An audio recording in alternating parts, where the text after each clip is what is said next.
দেখুন দাদা, এখন টি20 যুগ, সুতরাং 50 ওভার ঠুকঠুক ব্যাটিং করা আর হবে না। সোজাসুজি বলুন এই দুটো কি স্মার্টফোন? হ্যাঁ, এটা তো ভিভো V27 Pro, আপনারা ঠিক চিনে নিয়েছেন। তাহলে এটা কি ফোন? হ্যাঁ, এটা হচ্ছে Vivo V27। Vivo V27 Pro এর একদম জমজ ভাই। আর আমরা বাক্সটাও রেখে দিয়েছি, এই হচ্ছে ভিভো V27। তো বাক্সে কি আছে দেখে নিই। বাক্স খুলে নিলাম। বাক্স খোলার সঙ্গে সঙ্গে ফোন তো আমাদের হাতে অবভিয়াসলি চলে এসছে। এর নিচে রয়েছে একটা টিপিইউ ট্রান্সপারেন্ট কেস। ট্রান্সপারেন্ট কেসের কোয়ালিটি যথেষ্ট ভালো। এরপরে রয়েছে একটা কাঠি, মানে এটা দাঁত খোঁচাবেন, দেখেছেন কি আবোল তাবোল ভাবেন, দাঁত খোঁচাবেন না সিম ইজেক্টরের থেকে সিম বার করবেন সেটা আপনারা ঠিক করবেন। এরপরে রয়েছে বেশ কিছু ইউজার ম্যানুয়াল, পড়ে নেবেন, কাজে আসবে। এরপরে রয়েছে একটা ইউএসবি টাইপ সি কেবল ফোনটাকে চার্জ করার জন্য, আর একটা ইটের সাইজে চার্জার রয়েছে। এটা 80 ওয়াটের চার্জার, তবে ফোনটা 66 ওয়াটের চার্জার সাপোর্ট করে। ঠিক ফোন তুললাম তো? দুটো তো একই ফোন না, এটা ভিভো V27 Pro আর এটা ভিভো V27। এতক্ষণে আপনারা বুঝেই গেছেন দুটো স্মার্টফোনকে হুবহু একই রকম দেখতে। তবে আরও একটা জিনিস আপনি বোঝেননি, আমি অনেকক্ষণ ধরে লাইক করার কথা বলছি, কি লাইক বাটন ঠোকা হয়ে গেছে? হ্যাঁ, দুটো স্মার্টফোন হুবহু জমজ ভাই। এখানে ওপরের প্যানেল, নিচের প্যানেল, ডান দিক বাদিক কোথাও কোনো রকম চেঞ্জ নেই। এমনকি ভিভো V27 Pro এর মতো ভিভো V27এও কালার চেঞ্জিং ব্যাক প্যানেল দেওয়া হয়েছে। হ্যাঁ, এটা প্রিয়জনের মতো নয়, তবে প্রয়োজনে কালার চেঞ্জ করতে পারে, মানে এটা বুঝলেন। এছাড়াও প্রো ভার্সনের মতো 7.4 mm থিকনেস রয়েছে, 180 গ্রাম ওয়েট রয়েছে। আর পেছনের দিকে অওরা লাইট, সেই অওরা লাইটটাও বুঝে দেওয়া হয়েছে। আর এই অওরা লাইটটা কিন্তু লো লাইট ফটোগ্রাফির জন্য অনেকটাই হেল্পফুল। আমি অওরা লাইটটা নিয়ে বিস্তারিত আমাদের প্রো ভার্সনের যে রিভিউটা আমরা করেছিলাম সেখানে আলোচনা করেছি। আপনারা প্রো ভার্সনের ভিডিওটা একবার দেখে নেবেন, কারণ এই দুটো ফোনে অনেক মিল রয়েছে। তবে হ্যাঁ, বেশ কিছু অমিলও রয়েছে। তো অমিলের কথায় পরে আসছি। আরও এক জায়গায় যেটা মিল পাবেন সেটা হচ্ছে এই ফোনটার ডিসপ্লে। এইখানেও দেওয়া হয়েছে কার্ভড অ্যামোলেড ডিসপ্লে 6.78 ইঞ্চি। এখানকার ডিসপ্লে কোয়ালিটি আর প্রো ভার্সনের ডিসপ্লে কোয়ালিটি হুবহু এক।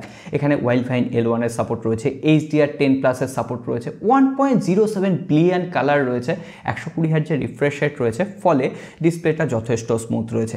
এক অ্যাপ্লিকেশন থেকে যখন অন্য অ্যাপ্লিকেশনে সোয়াইপ করছেন, একদম মাস্ট একটা কিন্তু এক্সপিরিয়েন্স এখান থেকে পাওয়া যাচ্ছে। বললাম না, কয়েকটা জায়গায় অমিল রয়েছে। প্রথম যে অমিলটা আপনি দেখতে পাবেন সেটা হচ্ছে এই ফোনটা প্রসেসরে। এখানে দেওয়া হয়েছে মিডিয়াটেকের Dimensity 7200 chipset, 4nm technology base processor. আর আমরা যে প্রো ভার্সন সেখানে পেয়েছিলাম মিডিয়াটেকের ডায়মেনসিটি 8200 চিপসেট। তবে এবার কথা হচ্ছে এই দুটো ফোনে আদপে পারফরমেন্সে কতটা তফাৎ হচ্ছে। তার আগে বলে দিই, দুটো ফোনে UFS 3.1 স্টোরেজ টাইপ রয়েছে, DDR5 র্যাম রয়েছে। আমরা এখানে AnTuTu চেক করলাম, প্রায় 6,20,000-এর আশেপাশে স্কোর দিয়েছে। আমরা থটলিঙ্ক টেস্ট করলাম, সেক্ষেত্রেও একটা স্টেবল পারফরমেন্স দিয়ে গেছে। আপনি যদি একটু নর্মাল ইউজার হন, ধরুন শুধুমাত্র আপনি একটু ফটোগ্রাফি করেন, ডেইলি লাইফের অ্যাপ্লিকেশনগুলো ইউজ করেন, তাহলে এই দুটো ফোনের মধ্যে পারফরমেন্সে কোথাও আপনি তফাৎ খুঁজে পাবেন না 19 আর 20, যেটা খালি চোখে ধরাই পড়বে না। তবে হ্যাঁ, গেমারদের ক্ষেত্রে প্রো ভার্সনে কিছুটা সুবিধা থাকবে। এছাড়াও এই নর্মাল ভার্সন হলেও গেমিং আমি করে দেখেছি, কল অফ ডিউটি খেলে দেখলাম, ভালো স্মুথলি একটা এক্সপিরিয়েন্স পাওয়া যাচ্ছে। আর গেমিংয়ের ক্ষেত্রেও ভিভো এখানে প্রো ভার্সনের মতোই ultra large vapour cooling chamber system, হ্যাঁ মনে রয়েছে, এটা ইউজ করেছে। ফলে ফোনটা মাথা ঠান্ডা রাখতে পারছে।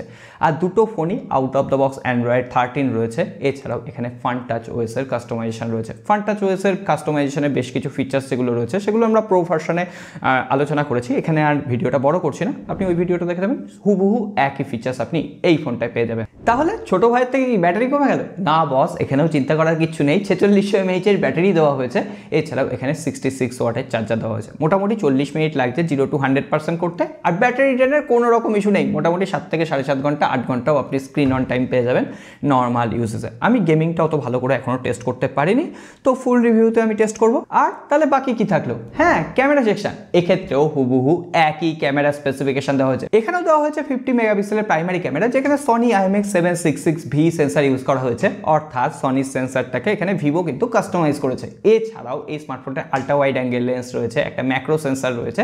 যাই হোক, আমরা প্রাইমারি সেন্সার দিয়ে বিভিন্ন ধরনের ছবি তুলেছি। ডাইরেক্ট সানলাইটে পাঞ্চি কালার তো দিচ্ছিল, এমনকি পেছনে যে ডাইনামিক রেঞ্জটা সেটা অসাধারণ মেনটেন করতে পারছিল। 2x পোর্ট্রেট মোডেও আপনি ছবি তুলতে পারবেন, S2S ডিরেকশন পারফেক্টলি ম্যানেজ করতে পারছিল। তবে এর ক্যামেরা ইউআইতেও প্রো ভার্সনের মতো ভরে ভরে ফিচার্স দেওয়া হয়েছে, যেমন ওয়েডিং স্টাইল পোর্ট্রেট মোড দেওয়া হয়েছে।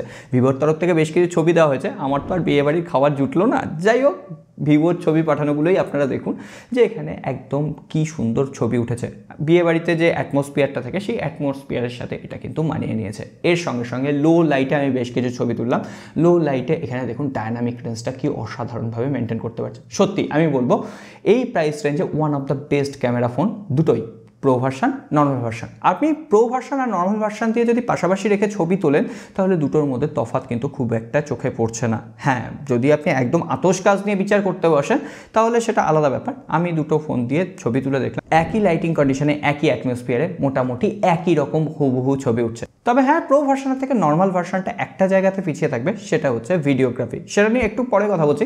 তার আগে বলে দিই, এখানে 50 মেগাপিক্সেলেরই সেলফি ক্যামেরা দেওয়া হয়েছে। অসাধারণ সেলফি ক্যামেরা ক্যাপচার হচ্ছে, ছবির শার্পনেস বেটার ছিল, edge to edge direction perfectly manage করতে পারছে।